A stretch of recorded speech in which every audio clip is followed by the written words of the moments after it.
کتنی دلکش بات ہے نا، سمندر کے رب کو بندے کا ایک آنسو پسند ہے۔ خدا کرے تمہارا نکاح تمہاری محبت سے ہو، جس کے لیے تم روتے ہو، جس کے لیے تم دعائیں مانگتے ہو، خدا اسے تمہارے نکاح میں لے آئے، آمین۔ بہترین ہم سفر کی سب سے اچھی خاصیت یہ ہے کہ وہ آپ سے اختلافات اور ناراضگی کے باوجود بھی آپ کا خیال رکھنا اور فکر کرنا نہیں چھوڑتا۔ گھر میں داخل ہوتے وقت سورۃ اخلاص پڑھو، کیونکہ اس سے غریبی دور ہوتی ہے اور گھر میں اللہ کی رحمت برستی ہے۔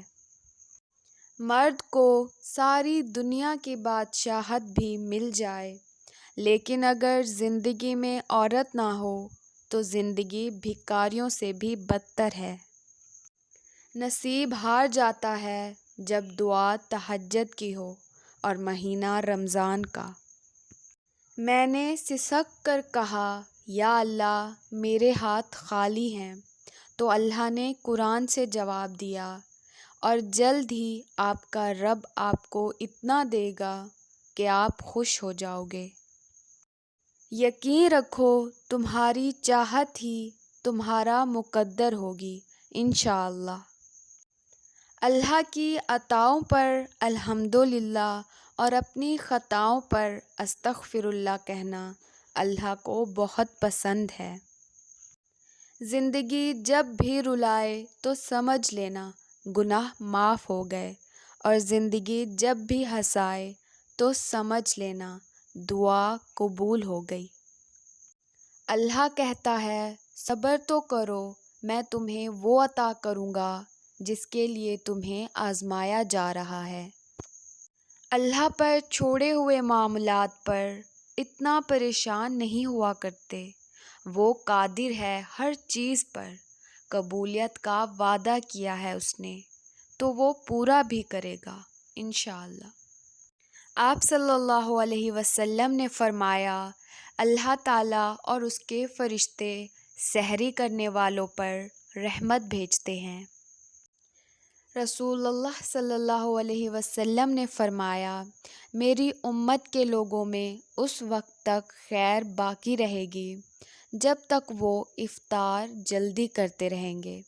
تشریح یعنی وقت ہو جانے کے بعد پھر افطار میں دیر نہیں کرنی چاہیے۔ رسول اللہ صلی اللہ علیہ وسلم نے فرمایا، جو شخص اپنے بستر پر آئے اور ارادہ رکھتا ہو کہ رات میں اٹھ کر نماز پڑھے گا، پھر اسے ایسی نیند آئی کہ صبح ہو گئی، تو اس کا ثواب اس کی نیت کے مطابق لکھا جائے گا، اور اس کا سونا اس کے رب کی طرف سے اس پر صدقہ ہوگا۔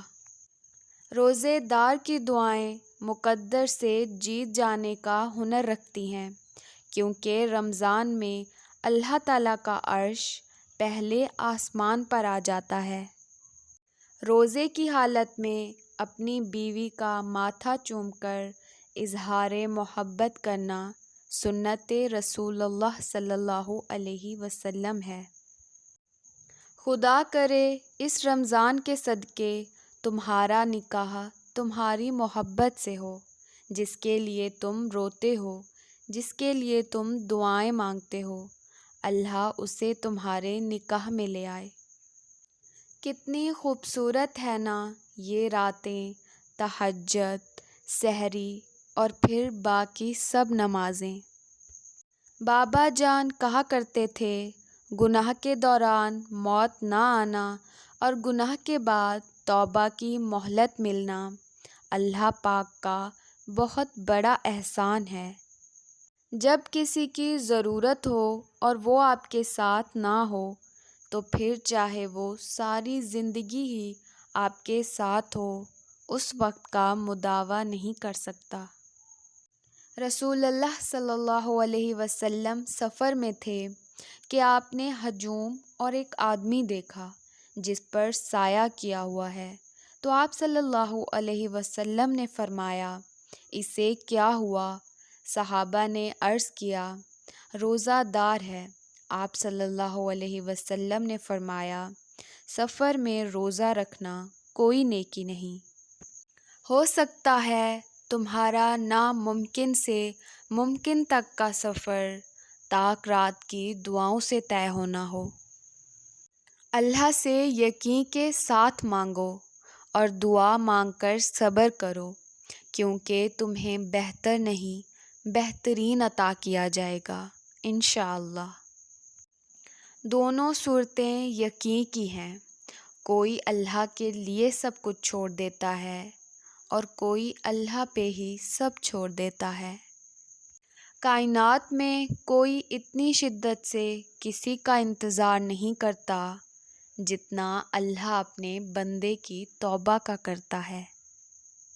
میں نے کہا تھک چکا ہوں، جواب آیا اللہ کی رحمت سے نا امید نہ ہو۔ کچھ رشتے اللہ تعالیٰ خود ختم کروا دیتا ہے تاکہ ہماری زندگی خراب نہ ہو سکے۔ بے شک وہ جو کرتا ہے بہتر کرتا ہے۔ سختی کے بعد آسانی ہوگی، یہ اللہ کا وعدہ ہے، لہٰذا مشکلات اور آفات کے وقت کبھی بھی نا امید نہ ہوں۔ دنیا کی دولت اللہ انہیں بھی دیتا ہے جنہیں وہ پسند نہیں کرتا، جبکہ دین کی دولت اللہ صرف انہیں دیتا ہے جنہیں وہ محبوب رکھتا ہے۔ اپنے دل کی کیفیت اسے بتایا کریں، آپ کیا محسوس کر رہے ہیں، کتنی تکلیف میں ہیں۔ آپ یقین کریں وہ بہت پیار سے سنے گا۔ اس کے سامنے رو لینے سے ہی آپ کے دل میں سکون اترے گا، بے شک وہ دلوں کا ہمراز ہے۔ اللہ فرماتا ہے، جب کوئی تم پر ظلم کرے تو میرے انتقام پر راضی ہو جاؤ، کیونکہ میرا انتقام تمہارے انتقام سے بہتر ہے۔ امید اور مایوسی۔ امید آدھی زندگی ہے اور مایوسی آدھی موت۔ درد کتنا بھی ہو، اللہ کے آگے رونے سے سکون میں بدل جاتا ہے۔ Thanks for watching, please don't forget to subscribe this channel. اللہ حافظ۔